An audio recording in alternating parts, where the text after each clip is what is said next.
در روایت آمده است قبل از ظهور باطن خود را پاک کنید، چون در هنگام ظهور امتحانهایی می شود که خیلی ها که انتظارش را ندارند با مغز سقوط می کنند و به زمین می خورند. قبل از ظهور هرچه می تواند پنهان خود را پاک کند از برخی از عیوبی که ممکن است عرق خورا و شراب خورا نداشته باشن، اونا آقا بیاد درست بشن. ولی من مؤمن مسلمان مسجدی سجاده آب بکش جلو آقا وایسم.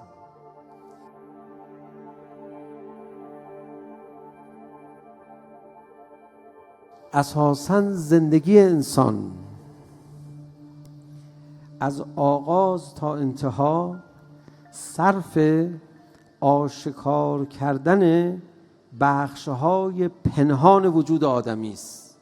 زندگی ما در مسیر کمال چیزی جز پیدا کردن بخش‌های پنهان وجود نیست. دینداری چیزی جز پیدا کردن پنهانی‌های انسان نیست. امتحانهای الهی فلسفه‌ای جز این ندارند برای اینکه پنهانی‌های انسان را آشکار کنند. و خدا فرمود من شما را برای امتحان کردن آفریدم، یعنی اینکه خدا ما را آفرید تا نهانخانه دل خود را بجوریم، ببینیم آنجا چه خبر است. بعد فرمود شیعیان ما خیلی میجورن خودشون رو، لیس منا من لم یحاسب نفسه فی کل یوم، هر روز میرن محاسبه میکنن نفسشون رو، استنتاق میکنن.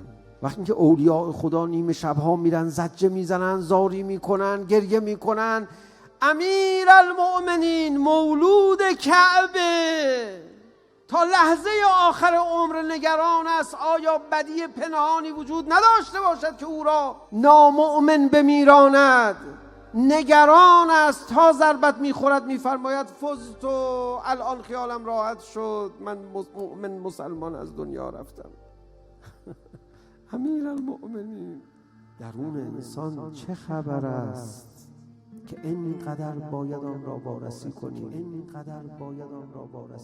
شوخی نمی کرد امیر المؤمنین. تا رسول خدا او را دید گریه کرد.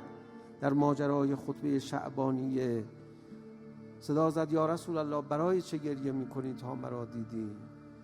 فرمود دیدم محاسنت در رمضان به خون سرت خضاب می شود. صدا زد من اون زمان دین دارم؟ یا الله کجایی؟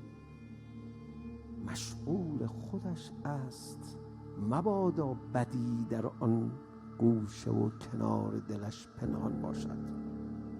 این خود پنهان رو پیدا کنی، هممون تک تکمون وقت بگذاریم ایمانتان را قبل از ظهور در اعماق دلتان راسخ کنید. امتحانهای دم ظهور هر کسی در دلش غش باشد موجب می شود که غش بکنند و سقوط خواهد کرد.